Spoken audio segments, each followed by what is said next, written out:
Let me throw you one of my quick hitters. Zion Williamson has entered the MVP discussion. And by that, I'll say if you did a ladder right now, he would be in your top 10. I know it's only a 5-player ballot, but first of all, this year's MVP race so far, my God, we might be shaping up for, and maybe this is all futile, talking about Devin Booker and Zion Williamson and Kevin Durant and Jokic, and maybe it's just Steph or Luka or Tatum, but is Zion Williamson on that top 10 MVP ladder right now? So I would like to take this opportunity to admit that last week when we talked, I was a little skeptical of the Pelicans, and you have been staunch in your lack of Pelican skepticism. And having watched 2.5 of their games since we talked, I'm kind of in now. I need to walk back the questions I had, which were essentially, are they good enough defensively, and how do they really know what role Zion needs to play and what the sort of trickle down effects are. Opponent shooting has been kind of unsustainably unlucky. I think they're at 38 and a half. Or I can't remember what the stat is, but like the Pelicans are what, third defensively? That's not going to last, They're but they're they're not going to be 20th. I don't they're think. first over their last 12 games, by the That's way. They right. have the best defense in the league. That I don't buy totally, or at all, for being third and first over that stretch. But I think they're going to be fine. And then Zion, it's like there's no question. You were on it. I wasn't sure. He needs to be on the ball, and you figure everything else out around that, because like he's developing like week to week as like a decision maker.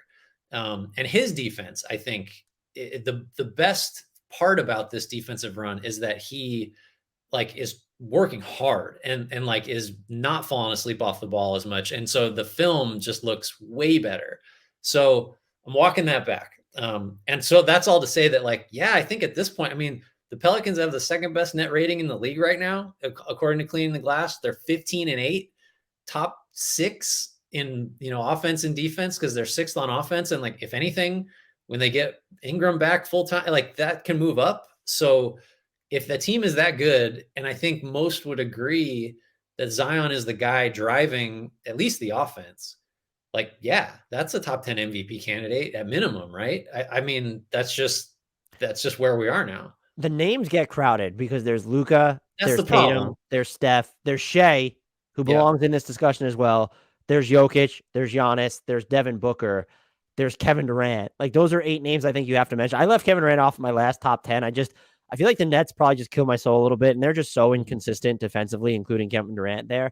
But like, so that feels like 8 givens, and I might have even left off an obvious candidate there. But I would echo what you said, that I think Zion Williamson has entered that top 10 radius. I don't know where he is in like, I'm not putting him ahead of Steph, Luka, or Tatum at this point. I don't like, has he gotten to the point where you start thinking about, well, is he like better than the Shea case? Is he better than the Kevin Durant like case of, oh, he's like, we're just gonna throw him 7 here. The defensive improvement matters a bunch. Yep. And I think, and this might have been like the better hot or not, are the New Orleans Pelicans like this year's Boston Celtics, to where such different teams, but the Celtics, no one, even when they were playing well, no one bought into them, but they looked inward and they said, we're going to make a trade for Derek White. And that helped push them over the top to get to the NBA Finals. The Pelicans feel like that team this year, where everyone thinks they're up and coming, they're pleasant, they're cutesy, they're quaint, but like they might be one Derek White level trade away from being a finals team. By that, I mean, Derek White is not the player they need. Although I guess if he's going to shoot 45% from 3, they would take Derek White. They can make a non-star trade. That's sort of one. Also, their depth is sometimes a problem to me, by the way, but they could make a non-star trade and be a finals team. And like, I would say Miles Turner, I've been banging that drum for years now, and I'm not taking credit for it. I still think it would work. There are a lot of Pelicans fans who are mad at me for saying that I don't think Valanciunas is mission critical. They said, well, that's CJ McCollum. And I think you get rid of CJ McCollum, like you might sort of simplify the offense a little bit more. The 2 things I maintain is, 1, he's going to become more valuable for you in the playoffs. That is just, I fully believe that. And 2, getting rid of CJ McCollum doesn't change the best way to optimize your defense with Zion, as good as he's gotten, as good as the Pelicans defense has been. And you did point out, they're getting lucky on opponent 3-point shooting. Opponents are under 33% during this stretch where they're the best defense in the league. They're also getting torched at the rim, though. So, and that's a little bit of an indictment on Zion when he's your primary rim protector, but it's just Reed's. His help has gotten a lot better this season, too. And opponents are only shooting about 60% at the rim against him during this stretch.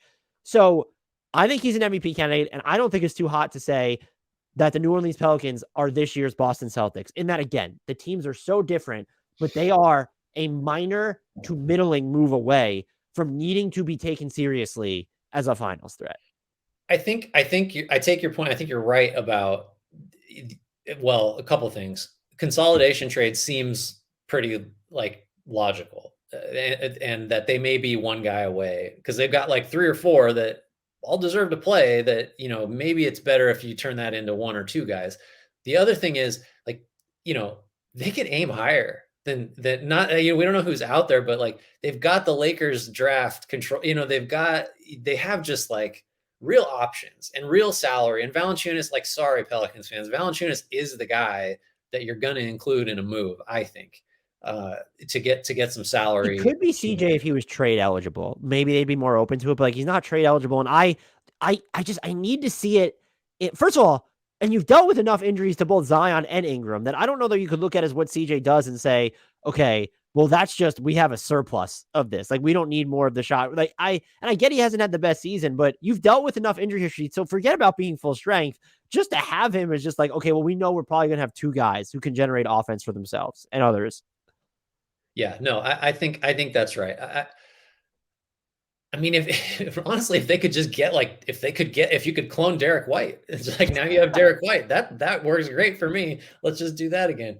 Dyson Daniels is like kind of that type of player. So I think, well, I'm just rehashing last. Like, I think he is a guy that has a chance to really matter for them. Maybe not this year, but just he fits. Maybe this year. That's why you don't aim higher, though, by the way, is because, like, why would you, if you aim higher, you're talking about getting rid of, I would say, picks, yeah, and salary filler or whatever. But like, then you're starting to talk about, well, Trey Murphy or Dyson Daniels are in the aim higher move. I'm keeping both of those available. If it's Kevin Durant, I'm giving up one of them. I'm giving up one of them. But like, failing that, if that's the bar we're going to hold, I'm trying to think of another name here for them. Kelly Olynyk. Like, I think, and that was one of our YouTubers actually brought up a Kelly Olynyk. I didn't consider him initially. Like, you get a Kelly Olynyk. What if you traded? He's been, and I don't know if a lot of people have noticed how good he's been on defense and also is sort of just like a help defender. If you put Kyle Kuzma on this team, like that's the level of move I'm talking about. And I don't think it's too hot to say that. I'm happy that you're coming around on my Pelicans incandescence, because it was getting lonely out here with regard to this podcast. It was a straight up I just needed to watch him more, and then it was clear. Like, I caught some good games, but the eye test did it. And this is easier for me to do because it's not complimenting myself. You are never going to hear like another national NBA podcast just like cop to what you just did. We have this conversation in Discord and I think it's born from insecurity, and I get it too, where you want to know as much as possible and you're supposed to be an expert, but sometimes you don't know shit. And it's just, I thought the Timberwolves were going to be like a dominant regular season team. I don't know what the fuck I'm talking about. Clearly. Well, we're wrong all the time. Like, just change. That's why I'll never do a real victory lap.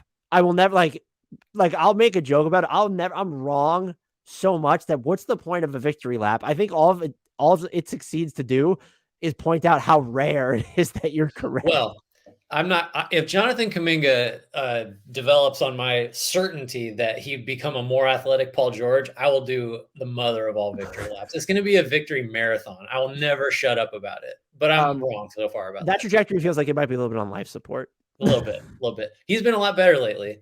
Yeah, but he's a role player right now, and like Paul George is a little bit better than that, right? A little bit. Well, Paul George is still a role player, Dan. It's just he's a 1B on a title contender theoretically. That's a role.